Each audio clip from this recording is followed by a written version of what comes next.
I said last time, because I have tried to make it as self-explanatory as possible, and so that there is adequate clarity. And since we are not able to hold a press conference, the meaning and the details are conveyed to the maximum extent possible. So as I just said, everywhere, as also in India, the mission is to do whatever it takes to prevent the epidemiological curve from steepening any further. Human spirit is ignited by the resolve to overcome the pandemic. It is during our darkest moments that we must focus on the light. As Mahatma Gandhi said in his famous address at Kingsley Hall, London in October 1931, and I quote Mahatma Gandhi, "In the midst of death, life persists.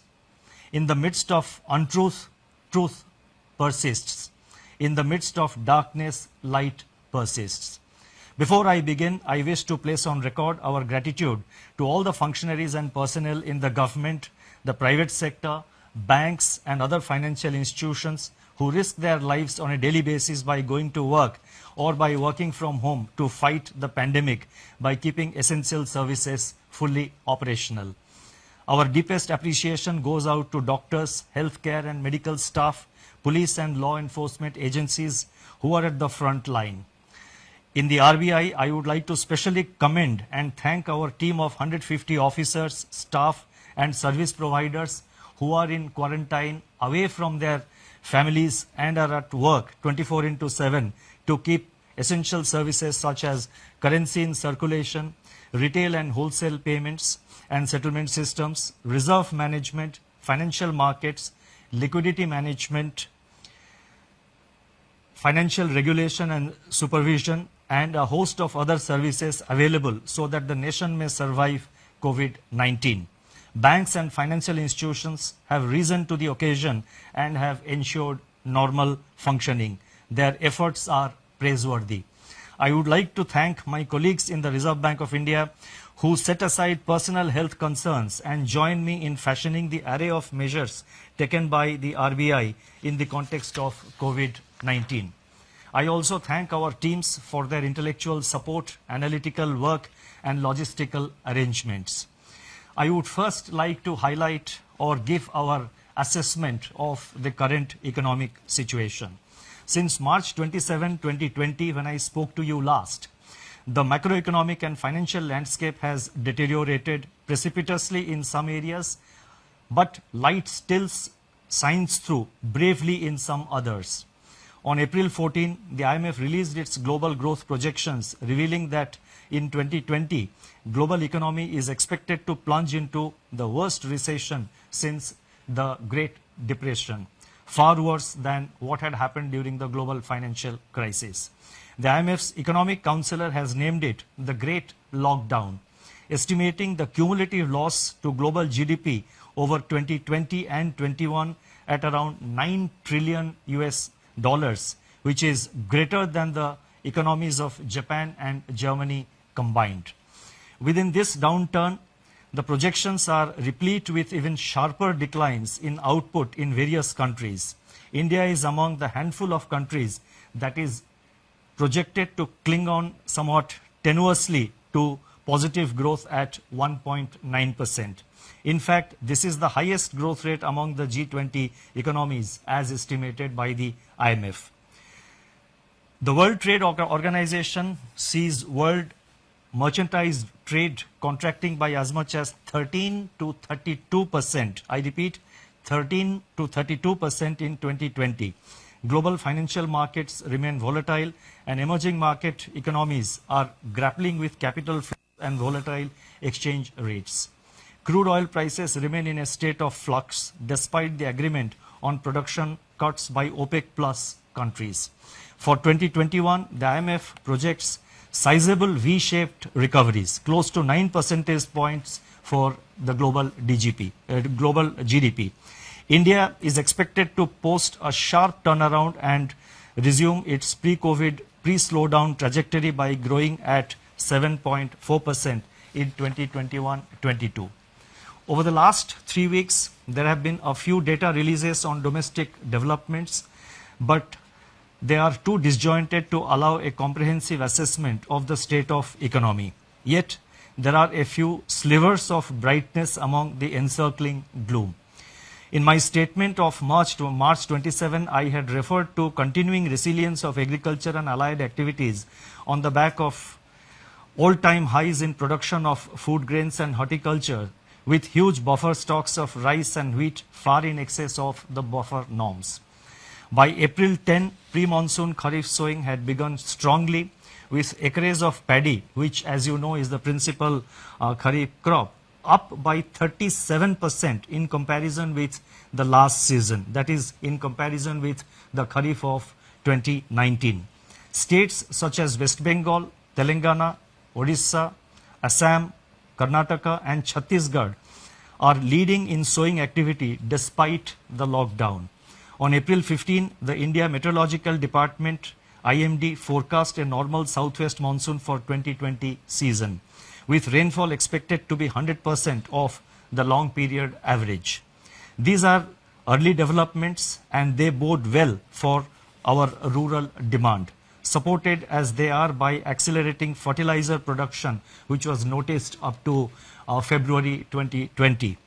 The robust growth of 21.3% in tractor sales up to February 2020 as against a contraction of 0.5% in the corresponding period of the previous year may provide an offset to farm labor shortage on account of the lockdown. In other production sectors, the situation is more somber. On April 9, the Index of Industrial Production for February was released, showing that industrial output accelerated to its highest rate in 7 months. The impact of COVID-19 is not yet captured in these prints. So therefore, there is no reason to get misled by the IIP data which was released up to February, because the impact of COVID-19 comes thereafter.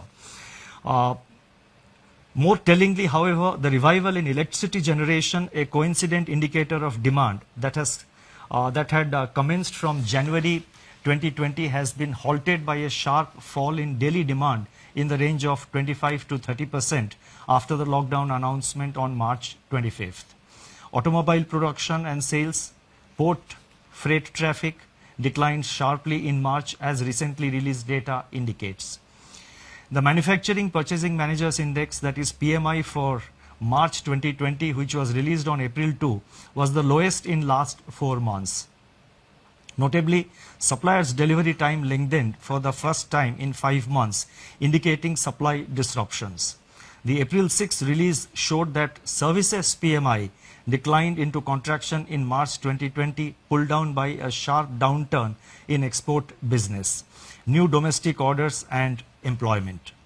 In the external sector, the contraction in exports in March 2020 at minus 34.6% has turned out to be much more severe than during the global financial crisis. However, amidst all this, the level of foreign exchange reserves which we have continue to be robust at US dollar 476.5 billion on April 10th, equivalent to 11.8 months of imports. Turning to the status of banking operations since the nationwide lockdown was imposed by the Government of India, the RBI has taken a number of steps to ensure normal business functioning by the entire banking sector. As a result, payment infrastructure is running seamlessly. Banks have been required to put in place business continuity plans to operate from their disaster recovery sites and or to identify alternate locations for critical operations so that there is no disruption in customer services. Our data show that there was no downtime of internet or mobile banking. On an average, ATM operations stood at 91% of the full capacity. The average availability of business correspondents is over 80%. Regional offices of RBI have supplied fresh currency of rupees 1,20,000 crores from March 1 till April 14th to currency chests across the country to meet increased demand for currency in the wake of COVID-19 pandemic. Banks have indeed risen to the occasion by refilling the ATMs regularly despite several logistical challenges. In my statement of March 27, I had indicated that together with the measures announced on March 27, the RBI's liquidity injection was about 3.2% of GDP since February 2020 MPC meeting. And as you would recall, the February MPC meeting, the announcements were made, if I recall correctly, on 6th of February. So from 6th February 2020 till March 27th, including the announcement made on March 27th, RBI had injected liquidity of an amount equivalent to 3.2% of our GDP. Since then, that is since March 27th, surplus liquidity in the banking system has increased sharply in the wake of sustained government spending. Systemic liquidity surplus as reflected in net absorptions. I am talking about net absorptions, that is the difference between the taking into account both the reverse repo and the repo. So therefore, the systemic liquidity surplus as reflected in net absorptions under the LAF averaged at about rupees 4.36 lakh crore during the period March 27th to April 14, 2020. As announced on March 27, the RBI undertook 3 auctions of targeted term repo operations, that is TLTRO, injecting cumulatively rupees 75,041 crore to ease liquidity constraints in the banking system and distress financial markets. Another TLTRO auction of rupees 25,000 crore is being conducted today. In response to these auctions, financial conditions, now this is very important, in response to these conditions, financial conditions have eased. I correct myself, in response to these auctions, financial conditions have eased considerably as reflected in the spreads on money and bond market instruments. Moreover, activity in the corporate bond market has picked up appreciably with several corporates making new issuances. There are also some indications that redemption pressures faced by the mutual funds have also somewhat moderated.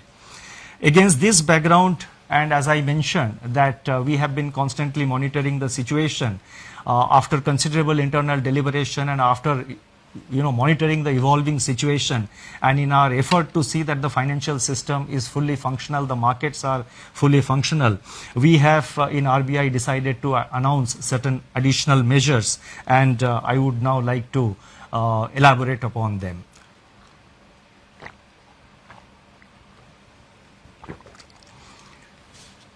Against this backdrop and based on our continuing assessment of the macroeconomic situation and financial market conditions, we propose to take further measures with the following objectives. 1. To maintain adequate liquidity in the system and its constituents in the face of COVID-19 related dislocations. 2. Facilitate and incentivize bank credit flows. 3. Ease the financial stress. And 4. Enable the formal functioning of markets. The first set of measures relate to liquidity management. The RBI has moved in a calibrated fashion to ensure conducive financial conditions and normalcy in the functioning of financial markets and institutions. The initial efforts to provide adequate system level liquidity are reflected in sizable net absorptions under the reverse repo operations. With this achieved, the RBI has undertaken measures to target liquidity provision to sectors and entities which are experiencing liquidity constraints and or hindrances to market access. That is, they have a difficulty in accessing the market and they have difficulty of having adequate liquidity with them. LTROs, that is long-term repo operations, which we have undertaken. So these were meant to ensure adequate liquidity at longer end of the curve, longer end of the yield curve. Exemptions from the cash reserve ratio for equivalent incremental credit disbursed by banks as loans in certain select areas and targeted LTROs or TLTROs fall in this category. In this category or in this class and sector specific measures. It is observed that deployment of TLTRO funds so far has largely been to bonds issued by public sector entities and large corporates, especially in primary issuances. The disruptions caused by COVID-19 have, however, more severely impacted small and mid-sized corporates, including NBFCs and MFIs, in terms of their access to liquidity. So we have therefore decided to undertake what we call TLTRO operations 2, that is TLTRO 2.0. Accordingly, it has been decided to conduct targeted long-term repo operations TLTRO 2.0 for an aggregate amount of rupees 50,000 crore to begin with. Please mark my words, rupees 50,000 crore to begin with in tranches of appropriate sizes. Based on our assessment of the evolving situation and based on the pattern of utilization of this 50,000 crore by the market and in the market, it is always open for RBI to step up this amount beyond 50,000 crores as per requirement or as may be necessary to see that various segments of the market, various segments of the MFIs, the NBFCs and other institutions in terms of liquidity, they remain well lubricated. The funds availed by the banks under TLTRO 2.0 should be invested in investment grade bonds, commercial paper and non-convertible debentures of NBFCs with at least 50% of the total amount availed going to small and mid-sized NBFCs and MFIs. So therefore the emphasis will be to see that there is adequate flow to the mid-size and the small NBFCs as well as to the MFIs. The guidelines in this regard will spell out the relevant details. These investments have to be made within 1 month of the availment of liquidity from RBI, as in the case of the earlier TLTRO auctions, which have been conducted so far. Investments made by banks under this facility will be classified as held to maturity, HTM, even in excess of 25% of total investment permitted to be included in HTM portfolio. Exposures under this facility are also not to be reckoned under the large exposure framework, and the notification for TLTRO 2.0 auction will be issued today. The next announcement relates to refinancing facilities for all India financial institutions like NABARD, SIDBI and the National Housing Bank. All India financial institutions such as NABARD, SIDBI and National Housing Bank play an important role in meeting the long-term funding requirements of agriculture and the rural sector, small industries, housing finance companies, MFIs and NBFCs. These All India financial institutions normally raise resources from the market through specified instruments which are allowed by the Reserve Bank of India, in addition to, of course, relying on their own resources. In view of the tightening of financial conditions in the wake of COVID-19 pandemic, these institutions are today facing difficulties in raising resources from the market. Accordingly, it has been decided to provide special refinance facilities for a total amount of rupees 50,000 crores to NABARD, SIDBI and NHB to enable them to meet sectoral credit needs. This will comprise of rupees 25,000 crore to NABARD for refinancing regional rural banks, that is RRBs and cooperative banks and microfinancial institutions. Rupees 15,000 crore will flow to SIDBI for on-lending and refinancing, and as you know, SIDBI will be lending this money to, by way of providing refinance to scheduled commercial banks as well as to other financial entities, NBFCs, MFIs, etc., who sanction loans to the MSME segment of the economy. And NHB will be allotted rupees 10,000 crore for supporting housing finance companies, HFCs. Now these amounts which I announced, that is totally 50,000 crore, of which 25,000 crore goes to NABARD, 15,000 crore goes to SIDBI and 10,000 crore goes to NHB. These amounts have been determined and decided in consultation with these institutions. Should there be additional requirement by these institutions, and again depending on and based on the actual utilization of resources provided, funds provided by the liquidity provided by the RBI, if there is a further requirement, the RBI will assess the situation, review it and take further measures to step up this level of liquidity support. Advances under this facility will be charged at RBI's policy repo rate at the time of availment. So these institutions get it today as per the repo rate, which is 4.4%. So therefore this will enable these institutions to provide the refinance at an affordable rate, at a reasonable rate, when they extend this money to various lending institutions.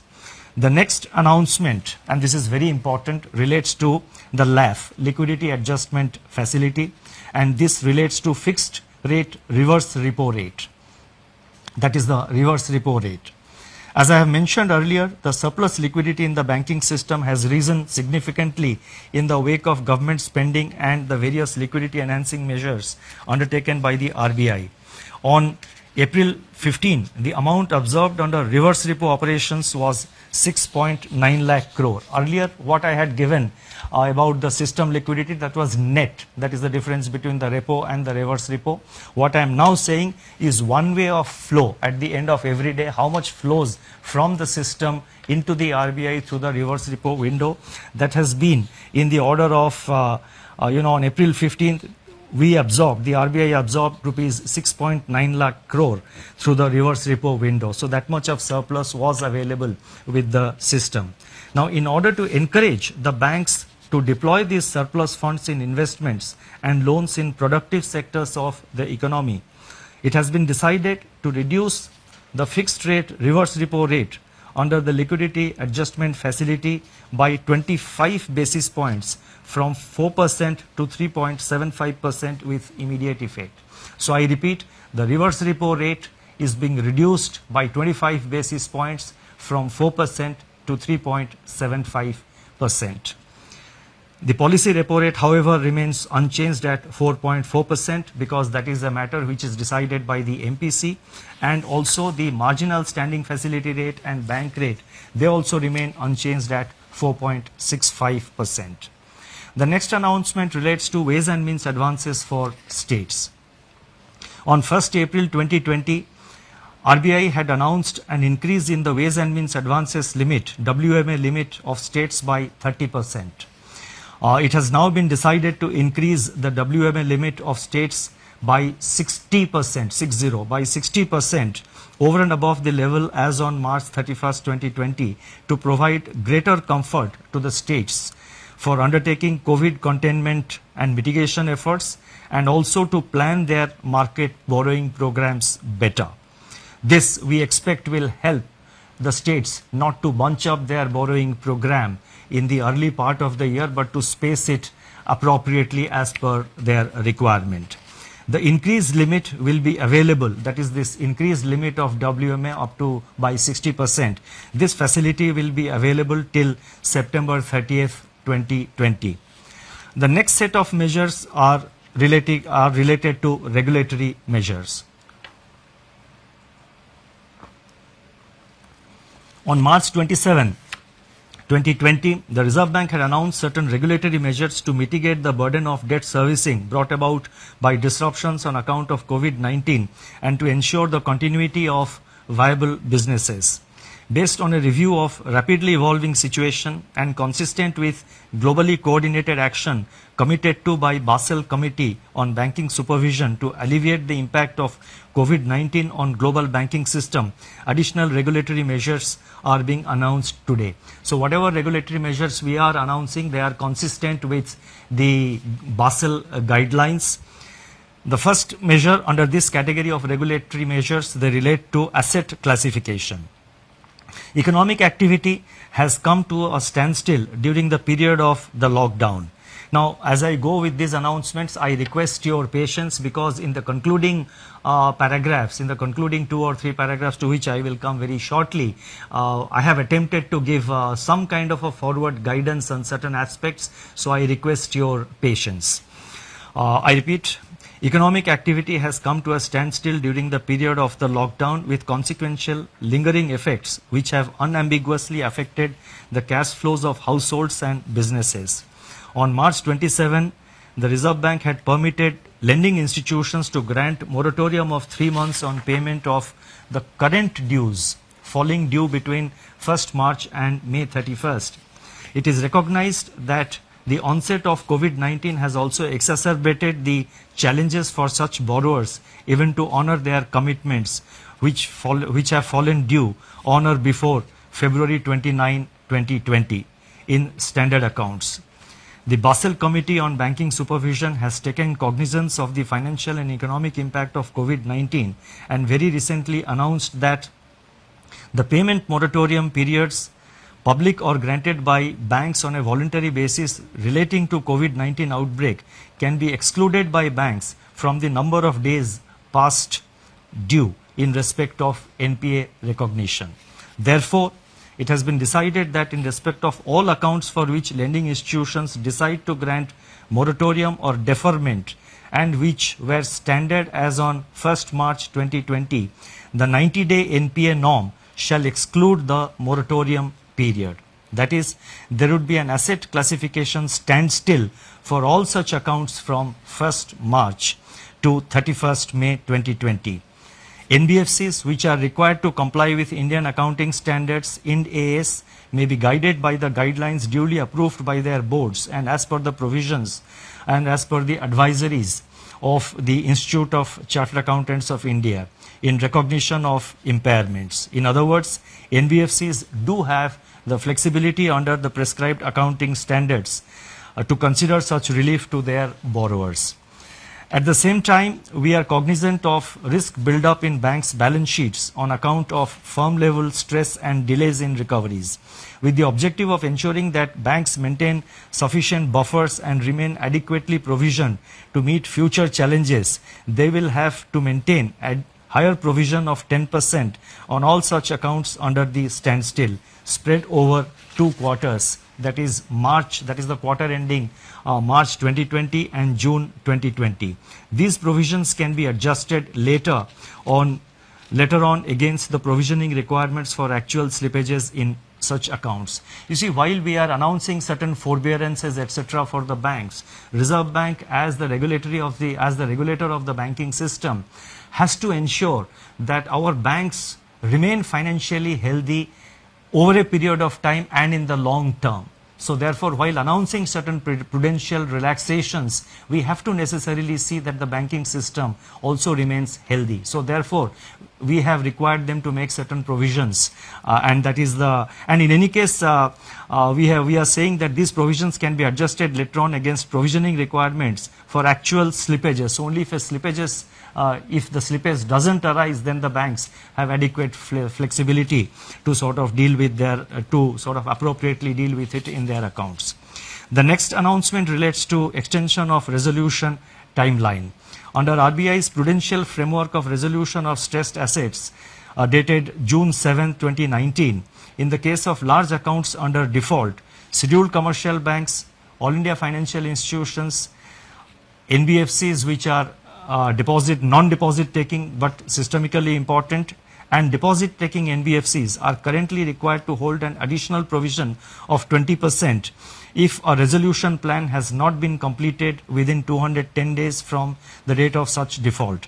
Recognizing the challenges to the resolution of stressed assets in the current volatile environment, it has been decided that the period of resolution plan shall be extended by 90 days.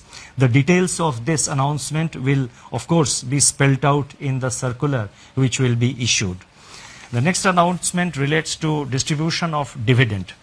It is imperative that banks conserve capital to retain their capacity to support the economy and absorb losses in an environment of heightened uncertainty. It has therefore been decided that in view of the COVID-19 related economic shock, scheduled commercial banks and cooperative banks shall not make any further dividend payouts from profits pertaining to the financial year ended 31st March 2020 until further instructions. This restriction shall, however, be reviewed on the basis of the financial position of banks for the quarter ending September 30, 2020. The next announcement relates to LCR, Liquidity Coverage Ratio. The Reserve Bank, and this is a norm which has been prescribed for the banks, as you would know. Reserve Bank has been proactively taking measures to address systemic liquidity issues through a slew of monetary and market operations.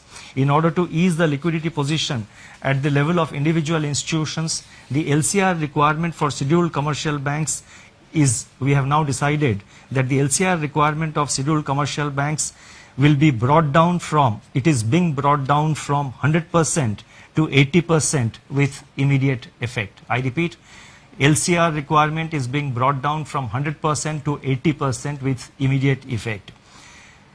The requirement shall be gradually, however, restored back in two phases, 90% by 1st October 2020 and 100% by 1st April 2021. The next announcement relates to NBFC loans to commercial real estate projects.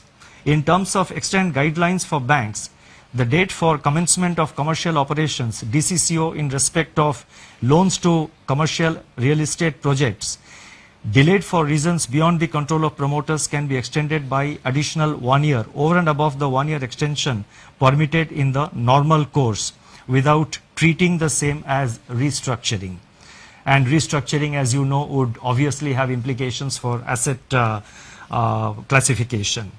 It has now been decided to extend a similar treatment to loans given by NBFCs to commercial real estate. This will provide relief to NBFCs as well as to the real estate sector. Now, before I go to the concluding remarks, let me mention that the RBI, as I mentioned earlier, is monitoring the situation very closely. We are very vigilant about the developments, and whenever required, we will make necessary announcements. And so therefore, this is not the last of the announcements that we are announcing today to deal with the situation. As the situation warrants, we will be announcing new measures to deal with the challenges. Our effort is always to remain proactive and also to respond to the emerging challenges. Now, let me now move to the concluding portion of my remarks. In conclusion, I would like to review recent developments relating to inflation and the outlook without infringing in any way the mandate of the Monetary Policy Committee. The press release of National Statistics Office NSO on April 13, 2020 showed that CPI inflation for March 2020 declined by 70 basis points to 5.9%. This is, however, based on data gathered up to 19th March. The data showed a softening of food inflation by around 160 basis points on account of the easing of prices of vegetables, eggs, meat, fish, pulses, etc. In other categories of CPI inflation, pressures remained firm. Daily data on 22 essential food items covered by the Department of Consumer Affairs of Government of India suggest that food prices have increased by 2.3% in April so far, that is up to April 13th, in a broad-based manner, though onion prices have continued to decline, and at the same time, the PDS kerosene prices have slumped by 24% in the first fortnight of April. Domestic LPG prices also declined by 8%. These early developments suggest that inflation is on a declining trajectory, having fallen by 170 basis points from its January 2020 peak. In the period ahead, inflation could recede even further, barring of course any supply side disruption shocks, and may even settle well below the target of 4% by the second half of 2021. Such an outlook would make policy space available to address the intensification of risks to growth and financial stability brought about by COVID-19. This space needs to be used effectively and in time. The RBI, as I said earlier, will monitor the evolving situation continuously and use all its instruments to address the daunting challenges posed by the pandemic. The overarching objective is to keep the financial system and financial markets sound, liquid, and smoothly functioning so that finance keeps flowing to all stakeholders, especially the vulnerable and the disadvantaged. Regulatory measures that have been announced so far, including those which are announced today, are dovetailed into the objective of preserving financial stability. Although social distancing separates us, we stand united and resolute. Eventually, we are confident that we shall cure and we shall endure. Thank you very much.